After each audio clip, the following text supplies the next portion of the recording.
Shalom, selamat malam Bapak Ibu, saudara-saudara yang kekasih dalam Tuhan Yesus. Saat ini kita masih berada dalam minggu-minggu sengsara Tuhan Yesus. Dan di malam hari ini kita masuk dalam mesbah penyembahan. Dan di malam hari ini kita akan membaca dan merenungkan firman Tuhan yang terambil dari Matius 26 ayat yang 36 hingga ayat yang ke-37. Namun sebelum kita membaca dan merenungkan firman Tuhan, mari kita satu dalam doa, kita berdoa. Terpuji kekal nama Allah Bapa di surga, Allah yang kami puji dan kami sembah melalui putra-Mu Tuhan kami Yesus Kristus. Oleh karena kasih dan pernyataan-Mu Tuhan, sehingga di saat malam hari ini, kami hendak membaca dan merenungkan kebenaran firman-Mu lewat mesbah penyembahan ini. Oleh karena itu Bapa, biarlah Engkau mengkuduskan dan layakkan kami semua, sehingga ketika kami baca dan renungkan firman ini, benar-benar menjadi bagian dan kekuatan pedoman dalam kehidupan kami hari lepas hari. Hamba-Mu yang akan menyampaikan kebenaran firman ini adalah orang yang berdosa dan penuh dengan kekurangan dan keterbatasan. Oleh karena itu Bapa, kuduskan dan layakkan hamba-Mu, sehingga firman yang hendak kami baca dan renungkan di malam hari ini benar-benar tertanam baik dalam hati dan iman percaya kami. Hanya di dalam anak-Mu Yesus Kristus yang adalah Tuhan dan Juru Selamat kami yang hidup, kami datang berdoa dan mengucap syukur kepada-Mu Allah Bapa di surga. Amin. Baik Bapak Ibu, saudara-saudara yang kekasih dalam Tuhan kita Yesus Kristus, firman Tuhan di saat malam hari ini, Matius 26 ayat 36 hingga ayat yang ke-37, saya akan bacakan kepada kita sekalian. Di Taman Getsemani, maka sampailah Yesus bersama-sama murid-muridnya ke suatu tempat yang bernama Getsemani. Lalu ia berkata kepada murid-muridnya, "Duduklah di situ, sementara aku pergi ke sana untuk berdoa." Dan ia membawa Petrus dan kedua anak Zebedeus sertanya. Maka mulailah ia merasa sedih dan gentar. Demikian jauh pembacaan firman Tuhan di malam hari ini. Persekutuan yang dikasihi dan diberkati Tuhan. Getsemani adalah tempatnya Yesus dan murid-murid berkumpul untuk berdoa. Yesus dan murid-murid selesai melaksanakan pelayanan, maka mereka keluar kota Yerusalem dan turun ke Taman Getsemani untuk berkumpul dan berdoa. Oleh sebab itu, saat Yesus ada di Getsemani bersama murid-muridnya, Yesus tahu bahwa inilah yang terakhir kali dia akan bersama murid-muridnya.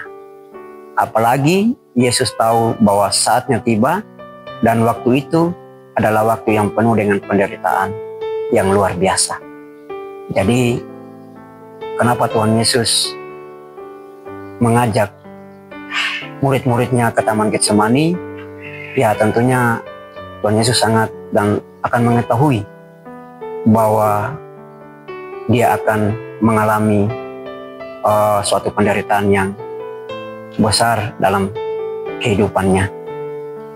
Dan dalam ayat ke-37 dikatakan bahwa Yesus merasa sangat sedih dan gentar karena Yesus akan mengalami penderitaan, yakni murka Allah hingga Yesus mengalami kematian.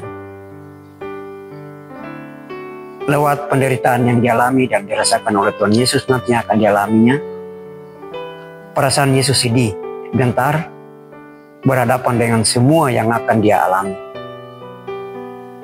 Bapak Ibu, saudara-saudara yang dikasihi dan diberkati Tuhan, kita belajar sebagai manusia biasa ketika mengalami penderitaan, atau ada orang yang merencanakan sesuatu yang jahat bagi kita. Entahlah itu berupa ancaman, apakah dibunuh, disiksa, atau apapun. Yang penting kita ingin disusahkan, pastilah dalam diri atau perasaan kita mengalami sebuah kegentaran atau ketakutan. Dan itu wajar dan manusiawi. Ya, terkadang Bapak Ibu Saudara-saudara kita diperhadapkan hal yang sangat sulit dalam hidup kita. Ya tentunya seperti yang dialami oleh Tuhan Yesus. ketika dia diperhadapkan bahwa nantinya dia akan mengalami penderitaan dan siksaan dan bahkan dia akan dibunuh, Tuhan juga merasa gentar. Demikian kita sebagai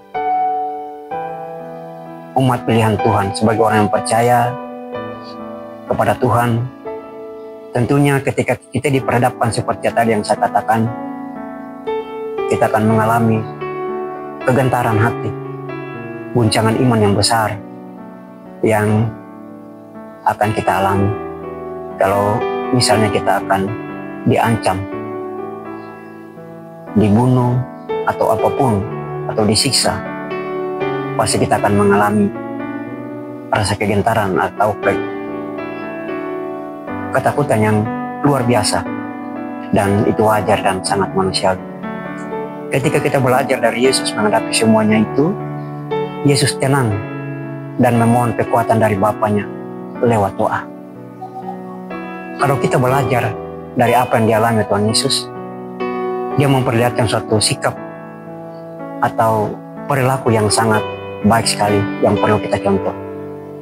Dia sangat tenang dalam menghadapi situasi yang sangat berat ini.